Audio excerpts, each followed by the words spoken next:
and I will soar with you. Your Spirit leads me on by the power of your love. Love. Jesus gave us only one commandment, and he shares this commandment in John chapter 15, verse 12. And it says, "This is my commandment, that you love one another as I have loved you." You see, Jesus loved unconditionally. His love was without any strings attached. It was without manipulation, and his love was not self-serving or self-seeking. So as we as human beings up on this planet, having this spiritual experience, we're really spiritual beings, but as we look at this one and only commandment, it may almost seem like an impossible task for us to love unconditionally in each and every moment. Yet it's really not as hard as it may appear on the surface. See, it is the Christ's love that lives within us that makes it such a natural trait.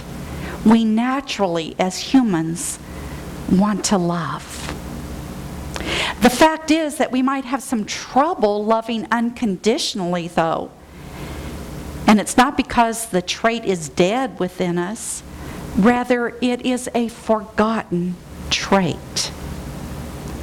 And maybe one that we need to relearn. We've always been capable, of course, of this unconditional love. It seems like we just have forgotten.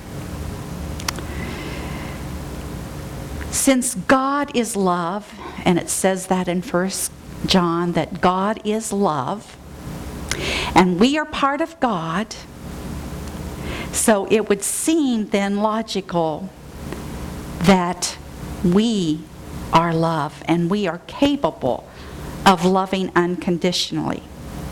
And Jesus showed us the way to this power when he said these very words, "The things that I do, you will do also, and greater things shall you do."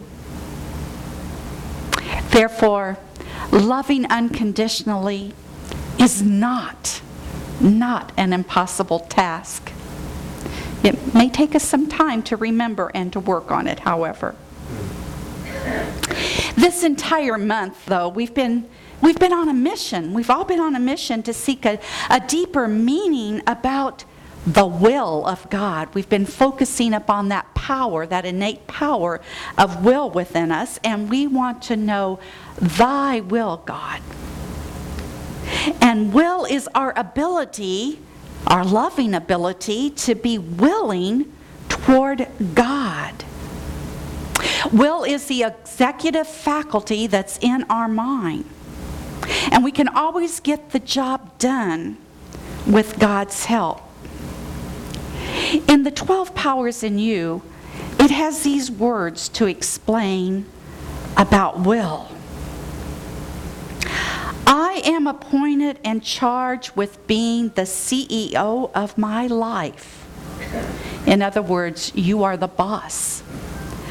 I have executive power over how God's limitless good is managed and allocated in my life.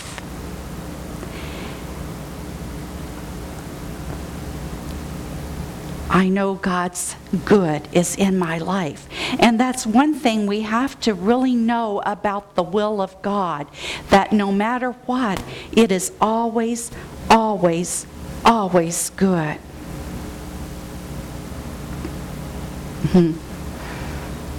So today we're kind of moving together many, many areas. The power of love, the power of will.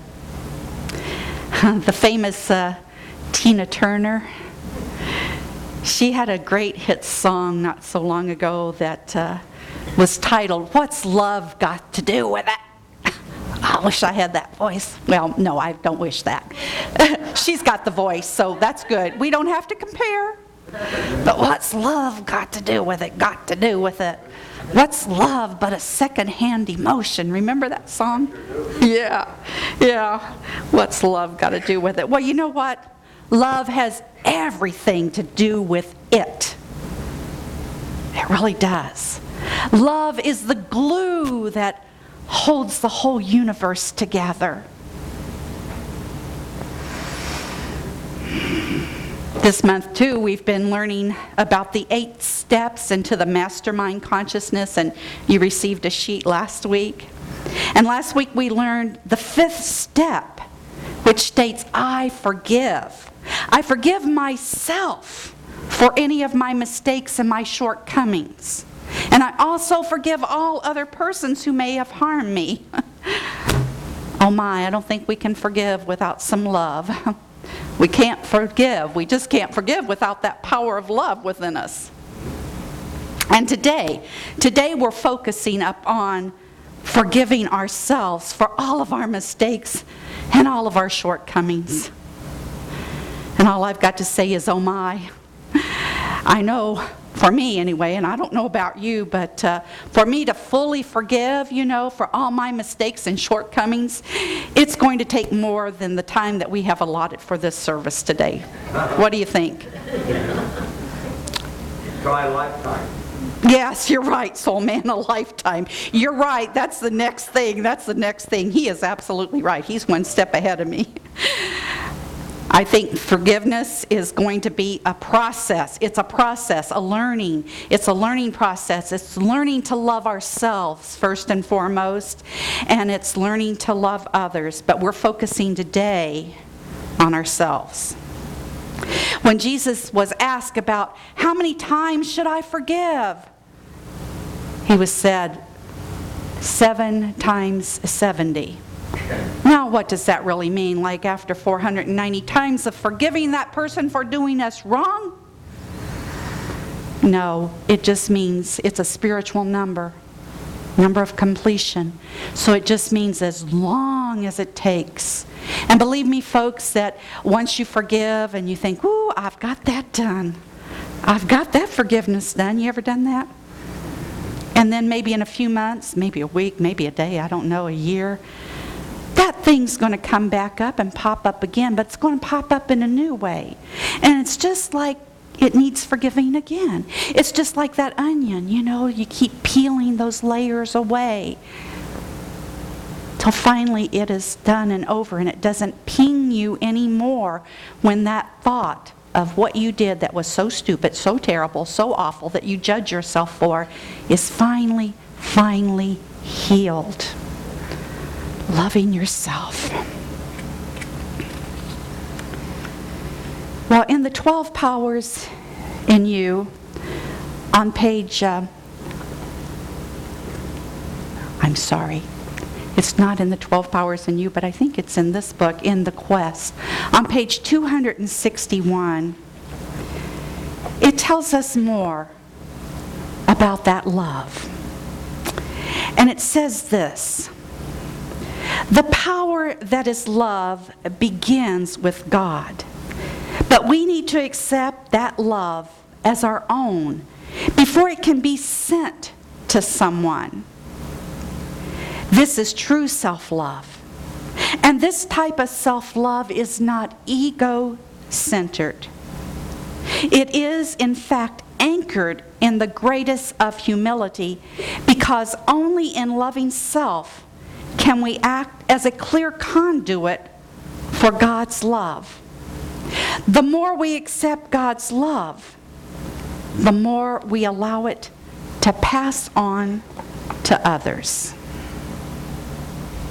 So we see that even before that we can get to loving others, as Jesus commanded us to do, that we have to love ourselves first.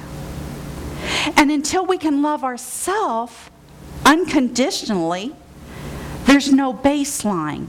There's no baseline to judge or to measure when we are loving others unconditionally. Without loving ourselves, we're going to continue to feel unworthy. We're going to feel unworthy of love, of receiving even love from others. The song that we sang last week was so important. I'm ready, willing, and worthy to open my heart and receive all of the heavenly blessings. They're there for me when I believe. Worthy. I'm worthy. I'm worthy to receive those heavenly blessings. I don't know exactly where I got this or who to give credit to, but God was synchronistically put this into my hand the other week, and it just went along so well with what we're talking about today. And it's the title of the little paper is 12 Ways to Love Yourself Now. And I think we all want to learn how to love ourselves right now. And the writer of this article said, in order to love ourselves, we have to accept ourselves. We have to accept the good and the bad. We know in unity there's no bad, but we have to accept that we judge bad. The mistakes, we have to accept our mistakes. We all make mistakes. And we have to accept the triumphs, the wonderful things that we do. We have to actually look at ourselves in the mirror and really see who we are. And sometimes looking in the mirror and seeing who we really are, or looking inward, that can be nerve-wracking. If we really look within and we go, oh, I don't want to look at that. I don't want to look at that dark, shadowy thing that I did way back there, or maybe just the other day. You might have done something dark and shadowy. If you are unable to truly accept yourself, we can start making some proactive steps to love yourself in this very minute. And here's some advice.